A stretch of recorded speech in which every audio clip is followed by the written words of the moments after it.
World of Twist were the Roxy music of their time. I can't think of or give a better compliment than that. Jeremy Deller, artist. Hanging on a wall in the ambassador's office at the British Embassy in Tbilisi is a picture entitled He's a Rainbow. The portrait, a screen-printed photograph on iridescent mirror card, shows the profile of a handsome male pop singer in his late 20s. He's wearing a fitted leather shirt and his black fringe falls lankly over his face. He's slightly hunched over and holds his microphone as if he's throwing a flighted dart. It's a striking image and easy to see why it might have caught the ambassador's attention. The singer pictured is Tony Ogden, vocalist with World of Twist, a Manchester-based group who enjoyed some popularity in the early 1990s.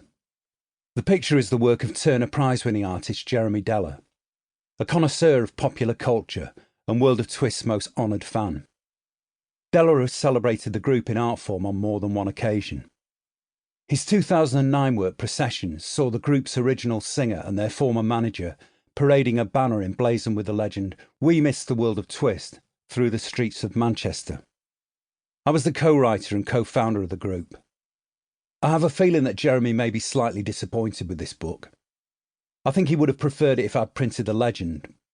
But if he bears with me, I think he'll agree the reality of this strange tale far outstrips the legend.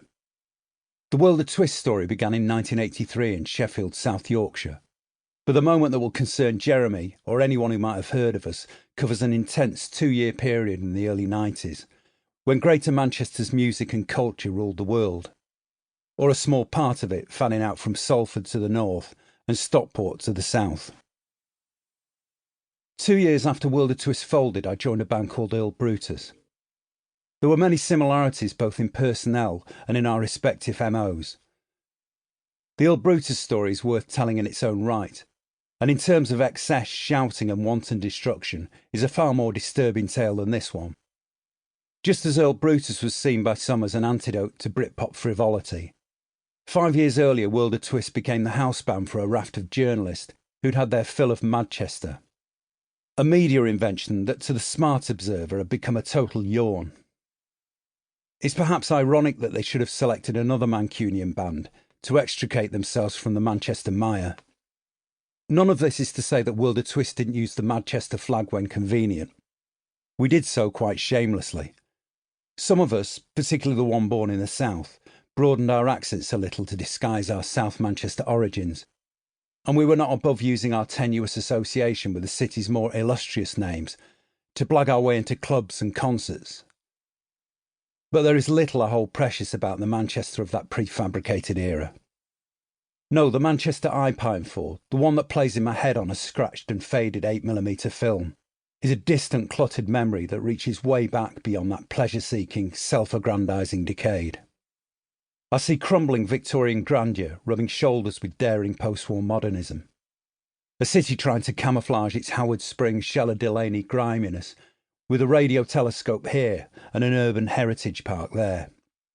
A thriving city centre pub standing alone in the middle of a demolition site. A 50-50 chance of getting mugged in the city centre. A theatre housed in a giant lunar module in an old Victorian stock market building. I close my eyes and I see football fans with long hair and Wrangler jackets, satin scarves tied round each wrist, and tartan scarves hanging from their waist. Electronics shops with 50-year-old stock struggling to stay afloat.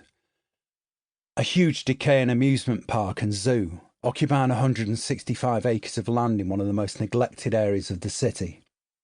Head shops and tatty independent record shops where you could lose yourself for hours. The inexorable rain. Males, young and old, wearing platform shoes and trousers wide enough to double a ship's sails.